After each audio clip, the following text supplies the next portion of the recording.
Hello everybody, this is Sara and Sara reporting from our living room. So, Hi. We're going to talk about a couple things that have been going on. Look out for timestamps down below. Okay, so we're going to get right into it because yesterday was like an iconic day for soccer, for women, for equal pay for everyone. So today is March 25th. So yesterday was March 24th, which is Equal Pay Day. Equal Pay Day. And so Rapinoe and Midge Purce, Margaret Midge Purce, went to the White House to talk about equal pay.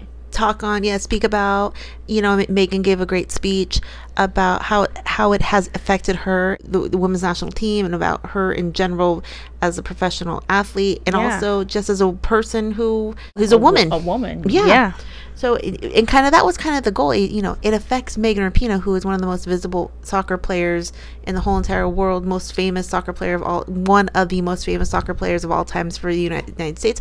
Yet she and the other women aren't given, fair pay and equal pay. So Megan and Midge were there, and I'm gonna have Sara read a little bit about, what Megan was talking about. And I will say, we're going to talk a little bit about it, but there is a lot of, if you search on YouTube for Midge and Pinoes at the White House, there's a lot of YouTube videos about her. And they have her whole speech there. They have everything that she's saying. So look up that because she said a lot of great things. Fox News actually had the whole entire 30 minutes on their YouTube page, which I thought was very surprising. So look at that. You can find that. But I'm going to have Sara read a tiny bit of what Megan had to say. The United States women's national team has won 4 world championships. We've won 4 Olympic gold medals on behalf of this great country. We have filled stadiums. We've broken viewing records. We've sold out our jerseys, all the popular metrics by which we are judged. Yet, despite all of this, we are still paid less than our male counterparts. For each trophy, of which there are many, each win, each tie, for each time we play, less. If it can happen to us, it can happen to me. And she also said, I've been devalued, I've been disrespected and dismissed because I am a woman. I've been told that I don't deserve any more than less because I am a woman. Despite all the wins, I'm still paid less than men who do the same exact job that I do. So Megan was there, and so Joe Biden, it was equal pay day, and then he was signing either this was the Fairness Act or the proclamation for the act, but he was signing the Paycheck Fairness Act, and I'm gonna have you read that. So we must begin by passing the Paycheck Fairness Act, which will take important steps toward the goal of ending pay discrimination. For instance, it will ban employers from seeking salary history, removing a common false justification for underpaying women and people of color, and it will hold employers accountable who engage in systemic discrimination. The bill will also work to ensure transparency and reporting of disparities in wages, because the problem will never be fixed if workers are kept in the dark about the fact that they are not being paid fairly.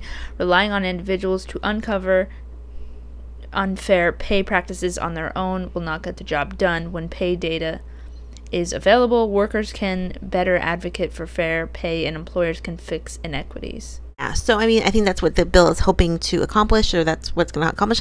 And I think we keep talking about, is it going to be there one day? Yeah.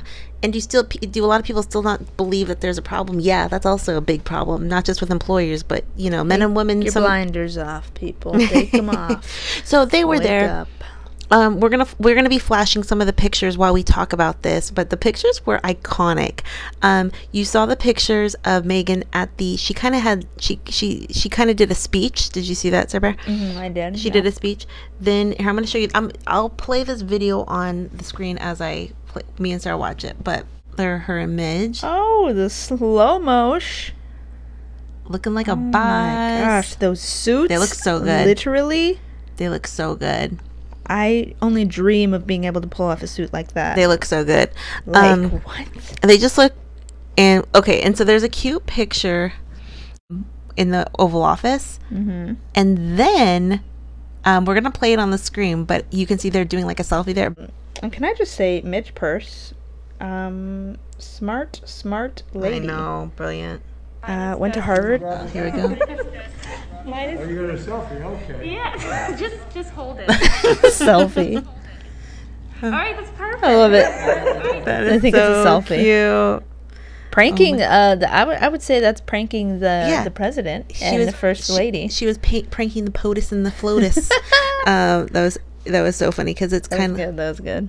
And like, we're going to show some pictures. So yeah, so they were there. And I mean, it's an important thing. It's an important cause, obviously. U.S. women's national team, you know, faces that daily. And I think...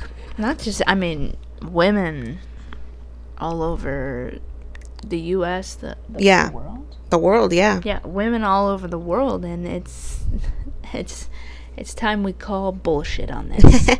No. Because that happened recently. Did you see? You saw on the news where the NCAA basketball tournament? Yeah. What the heck? They showed the facilities for the men versus the women, and they showed the men's disparities were the men's weight shocking. room. It was vast and great, and then they showed the women. It was one little rack of weights. One little whack of weights. One little rack of weights, and that was it. I mean, that is just despicable. Like, and they said it was a room. Space was the issue. Yeah, space was the issue. When the girl who showed the video is like, no, space is not an issue. We have so much space, man. You could freaking throw 20 bat mitzvahs in that room. Like, no. Yeah. So that's shocking. And they tried to cover their asses, but nope, they got eaten alive by the women of the world and the allies of the world. Just I can't believe we're still doing this. Like, yeah, all we want is a little bit of equality. No, a lot of bit of equality. Yeah. That's all. I mean, is that hard to ask for? Where's this respect for the women that brought these creatures into this world? Right. I'm sorry. Did they get here without a woman? I don't know, you know. No. Everybody. It just sucks. Everybody comes out of us. All right. Okay, let's look at some nice pictures on Midges. Look at them. Oh, they look so good. They are working those masks. They look... Yeah, I like Midges' mask. Change. That's an N95, I think. Oh, is it? Yeah. Those are so funny. So cute. But we were so proud, and they had this thing where a lot of the women from the national U.S. women's national team and from NWSL, just professional, professional women soccer players were zoomed in. They were in there on the call. Yeah, and so you saw a lot of them there, and they were all support. So it's just so cool for them to see. These women are making history. But I love that picture. Oh, and look, there she's playing. Oh, nice skills in a suit. I know. I mean, she's a dangerous woman. Do not mess with her. Yeah, I mean dangerous in the best kind of dangerous that you want to be. Like, I couldn't even. So we want to talk about that because we think it was so cool. And I mean, Pinoe, you can't mess with Pinoe, you know? So what do you guys think about that? I mean, is there anything to add to that conversation? And I mean, there's so much. I'm not good with words, so it's all in my heart. And there's even the rage, right? There's even like this thought in tennis. Well, they say, well, women. I believe a lot of the tournaments, the men and women do make equal money now, and they used not to. But there was this thought. So men play 5 sets and women play 3 sets. That's the way the tennis works. If you're a woman, you play 3 sets. That's just historically the way it's been. Okay, so they're like, well, we're not going to pay equally. You only play 3 sets. The men play 5 sets. They pay more. So we're going to pay them more. Some women came out from the tour and said, I want to play 5 sets. There's no reason. I want to play 5 sets. And they said, no, you just play 3 sets. So it's even though they wanted to play 5 sets, the organization always trying to put a woman in her place. Yes. And they said, no, we'll play 5 sets. I'll play 5 sets. And they said, no. Let's go Moxie on these bitches. You play 3 sets. And let's burn down the patriarchy. Sorry, I just saw Moxie last night. So I love that picture. Just her at the White House looking like a boss. Oh, yes. And I will say this about Megan Rapinoe. There's a lot of people who love her. There's a lot of people who have criticisms about her. But you can't deny what she has done. A part of the American fabric is I mean, are they putting amazing. her in history books? Because she needs to go in history books. Like, heck yeah. Not just for soccer, but for what she's doing. Right, exactly. What all women professional athletes are doing, you know? Exactly. So look that up. There's a bunch of articles on it, but we just want to talk about how cool it was. And also Midge. I mean, both of them being there, Midge and Megan. So The two amount M's. of respect I have for Midge, like, I cannot even. Yeah, You cannot. You cannot. And they have I think it's like 30 minutes. They have her speech, they have Midge's speech, they have Pinoe's speech talking about it. So look that up. Don't It's great. sleep on Midge there. Don't Maybe. you dare. Okay, so the other thing we want to talk about, kind of quick, but the roster for the friendlies in April came out for Sweden and France, and we just want to go over them a little bit because it's big news. I think it's big news. That's what we do here on the Sara channel. So we're gonna talk about so we'll look at the goalkeepers first. Jane, Casey, and Alyssa. Good to see Casey there, but obviously we see that Ashlyn is not there again. We'll talk about that a little at the end. Okay, so defenders. Oh, Galana Cook is there. Abby, Tierna, Crystal, Kelly, Midge, Becky, Emily. I mean, Emily Sonnet. I know. No one calls her Emily. Okay, midfielders, we have Julie, Lindsay, Rose, Katarina, Sammy, and Christy. Sammy and Christy, and sister. I just thought of something. Sammy and Christy. Sisty. Oh my god. Not like a sis, but Sisty, because they're sissies. Exactly. Sisters. Exactly. Sistys. That's cute. But like also that I can't. It's too late. I never get tired of not seeing them together. I know. I love it so much. Okay. The Mew eyes. The Mewies. Okay. The Mews. So forwards: Carli, Alex, Kristen, Megan, Sophia Smith, and Lynn Williams. Okay. Nice. So obviously we don't see Tobin; she's still injured. Yep. And then I know Mal has been kind of in and out on the national landscape. Still not back in. Landscape? So yeah. And then I saw some comments down here that basically said that I love Lynn, I think she's amazing, but they're like, let someone, why is Lynn still there? Ooh, the people have spoken. But I like Lynn. I just think, she hasn't performing. Someone said right here, I really hope Lynn Williams has a better camp. She's so fast and so good with North Carolina. She just needs to click for her U.S. women's national team appearances. Otherwise, she's not a starter. Yeah, I mean, I don't think anyone can dispute that, But I really like Lynn. Fast, yeah. I love Lynn. And then obviously we did not see Ash and Ali. Yeah. And I read through the comments, and all the information that I saw, I kind of read through the comments, and some people are saying that they have a baby? Might be because of a baby. And then some people are saying, well, it's not, because Vlatko made it clear in an interview, which I couldn't find the interview necessarily, but he said it's for soccer. Nothing has to do with maternity leave or having babies. There could have been a private conversation that they don't want to talk about, but it's saying it's based on soccer. So I thought that was interesting. Maybe they are taking like maternity leave. Yeah. Or a lot of people think that the reason, some people think that they wouldn't want to travel with a baby. Well, yeah. International, especially with COVID and things. So there might be some type of reason they don't want to go. It might just because Vlatko doesn't see them in the picture for the Olympics. It could mean a lot of things, but the couple, I was looking through a thread of the comments basically saying that Vlatko says it wasn't due to any the maternity or anything, being new parents, but there's always conversations behind the scenes that we don't hear either. Yeah. So it could be for either, the way it kind of happened for Alex. I keep talking about it worked out kind of, I don't want to say perfectly with COVID and everything. No, but it did. Yeah. With Alex, but Ali and Ash are kind of the opposite. They had probably started the adoption process thinking the Olympics were going to be last summer. Oh, yeah. And so now that they have a baby, that changes for them, because right now the baby's only a month old. I mean, Alex didn't go to UK until the baby was like at least 4 months old. So maybe they don't want to travel before the baby's a couple months old. But now they have other things to worry about differently. You know what I mean? Yeah. So there's that. What do you guys think about the roster? Obviously, it's a lot of the usual suspects, I will say. As it gets closer, I mean, these people that are on the people who are on the list right now are the people who are going to be in contention for the Olympic spots. I mean, you didn't see, I know some people have been kind of filtered in and out, but, I still think the Olympics are going to happen because... Are they going to be in Japan? Yeah, Japan. But they might not have spectators. Japan's really strict on things. Yeah. They probably have them, but very limited crowd, or only Japanese crowds, Right, yeah. Which makes sense, which I hope, actually, that makes the most sense. Carli might get her 300th cap on I just fainted. one of those. And that they keep saying there's not going to be another player for a very long time who is going to have 300 caps for the women's national team. Yes. So baby girl, keep going. Yeah. So we'll see if that happens. What do you guys think? It's going to be interesting to see who's in there for the Olympics. And I keep hearing, even though it's 18 spots, they might have more alternates or more selection because of COVID. Yeah, make some exceptions.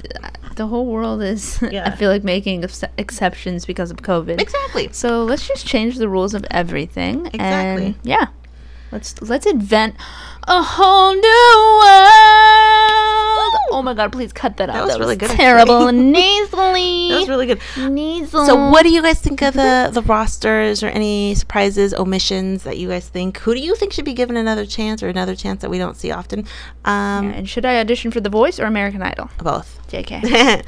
Neither. Okay. Ever. The last thing we're going to talk about is just kind of, so if you guys are listening to Soccer Chat, we're kind of off Soccer Chat. I'm just going to kind of give you an update about us, our programming schedule. Oh, okay. As you guys know, Sarah's done a couple face videos. I haven't done any. I don't feel good. My mental health has not been the greatest. But I told Sarah I'm only gonna do film videos when I'm really feeling myself. You know what I mean? But there's been some good content coming out that really excited me. So my hope is by next week Sarah and I will be together on camera. There's a couple there's like 3 Lisa Viv videos we have to react to that look absolutely iconic. And so we're definitely going to react to that. Like I said, my mom, she's not any better, any worse significantly. She was in the hospital for a couple weeks, and it was like the hardest thing. And my dad is also ill, which has been somewhat unexpected. So it's just, Sarah's here to support me. But yeah, I mean, I've been feeling good, but like, I don't feel like doing my eyebrows. So when you don't look good, you don't feel good, and it's just kind of like, I don't want to be on camera. So I'm going to come back next week, but like I said, I'm only filming videos, even voiceovers, when I'm really feeling it, and I'm feeling okay, right now I'm feeling okay, but it kind of comes and goes, you know what I mean? Yeah. But Sarah's been here helping me, and it's just it's been a stressful time, because literally, even though I'm not with my mom, she usually has every other day we'll do a Zoom doctor's appointment with her. So it's kind of like, or I'll be doing things remotely for her and helping her with just everything. So been dealing with that. So yeah, that's kind of you'll see my face back. And thank you to everyone who's been so nice and so supportive, because when your parents get sick, it's hard, because it's going to happen to most people. I've talked about this. It's going to happen to most people. And just when it happens, it's like kind of having a pet. Your pet's going to get sick one day. Pets, you always outlive pets. If they can pass away. That's why a lot of people don't want to get pets, because they know that they won't be able to cope when they pass on. So, but it just sucks. But what do you guys think about the stories we talked about? I think it's absolutely amazing what soccer has done on the fabric of the United States for women. Really, I mean, well said. Yeah, I think it's done so much, for women to say, don't look at me as inferior, because people look at women as inferior. If anything, a superior. It makes me proud to be a soccer fan. It makes me proud to be someone in living that stands up for themselves. It makes me proud to be a woman. Yeah. And a gay woman. Yeah, definitely. I mean, could we call ourselves the Megan Rapinoe of our living room? I think we can. I really think we can. I was going to see where you're going with that one. Of our apartment building. I'm pretty sure we win that one. Yeah. What do you guys think about the roster? I think it looks good. I mean, like I said, it's always exciting to see. But Tobin's still injured, so yeah, it must be hard for her. I mean, that timetable is going to be close-ish, I think, for her to maybe... It stressed me out just thinking I know. About it. I only say close. Yeah, it's not good. I just say close because the competition's so fierce for all those spots, you know what I mean? But realistically, other people aren't performing, and they know Tobin will, even, then there's discussions where one's going to... Even an 80% Tobin's going to be maybe better than 100% someone else. Yeah, we'll see. We'll see. You know what I mean? So we'll see. What do you guys think? Any surprise about... I can't wait for the game. Sarah and I will be together for that game. Sorry, excited. cover your ears. Warning. I know. And that should be a good game. What do you guys think? Questions, comments down below. Thank you so much for watching. And we'll be back soon. And yeah. And we love you all. We'll talk to you later. Have a good night. Bye. Bye.